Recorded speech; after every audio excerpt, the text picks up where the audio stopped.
Now we're going to take a look at a transition where we can go from back to front headlock without moving to the crucifix, okay? So it's as simple as basically positioning my arms in proper positions. Very similar to the crucifix entry. The only difference is I stay on my training partner's back and move directly to it, okay? So my training partner is in this position, okay? And what I look to do this time on my training partner's back is I look to pass my arm across before any of the hooks get cleared, okay? So I'm basically in one of these situations on my training partner's back. Now this can happen proactively or reactively, okay? Proactively, I can choose to be in this situation. We do this many times to set up arm locks and all different kinds of things by getting to kimuras here, okay? Reactively, perhaps my training partner gets into a situation where he clears my arm on one side. When he does this, I grab my own hamstring, all right, so that I have control, and I start to put him in front headlocking danger. He doesn't even realize it yet, okay? Now, I'm going to change angles here so you can see there's a very important detail that I often switch off to when I'm doing this from the back. Okay, now whether I proactively switch or reactively switch to this situation where I eventually grab my hamstring underneath, okay, first of all, it's important to recognize there's something a little different than what's going on with crucifix. With crucifix, this arm is trapped by my legs, okay? So I can almost completely link my arm around my training partner's neck. In this situation, that is not the case. The arm is free.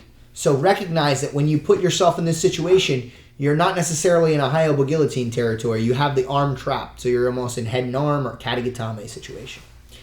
Now, as I start to get into a situation where I prop up to the elbow like last time, he has a little bit more mobility already because he has this arm free, okay? So what I'm going to look to do is to take this foot and place it against my training partner's spine. When my training partner goes to try to move and bridge into me, I press against the spine so it's difficult. Another important detail is to back heel strong with my right leg. As my training partner tries to bridge and turn in different directions, it's quite hard, okay? And you can maintain control in this position for a period of time, okay? Now, once again, I recommend following your opponent where he resists the strongest. Okay, if he bridges heavily on top of me, I'm going to follow in that direction. If he bridges in the opposite direction, I'll follow him that way. It's completely his choice. Let's start with him bridging into me. As he starts turning into me, I allow this to happen. Okay, he keeps turning up, and I go into a situation where I clasp my hands like so. Now, once again, we're back in front headlock situation, so there's a number of submissions I can choose from.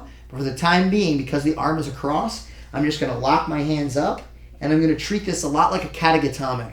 What you're going to have a tendency to want to do is to treat it like a guillotine, where you're trying to bring his chin to his chest. Because it's katagatame and the arm is across his neck, we have to think about it a little bit differently.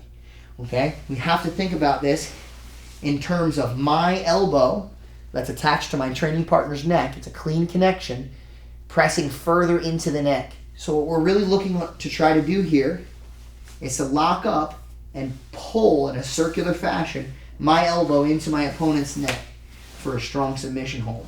I'll do this on the opposite side so we can see. Because there's a clean connection of elbow to neck, okay, I lock up palm to palm, and I take that elbow and drag it into my training partner's neck.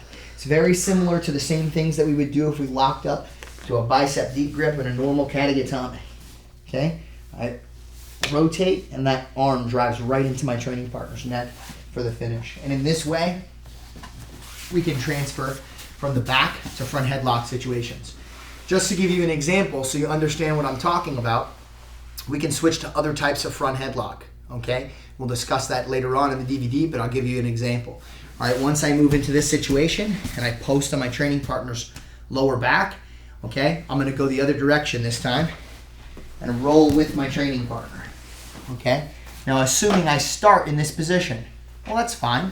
I'll just do a minor forward shift. My training partner starts to try to pull his elbow out to free his arm. And what do I switch to? My high elbow. Okay?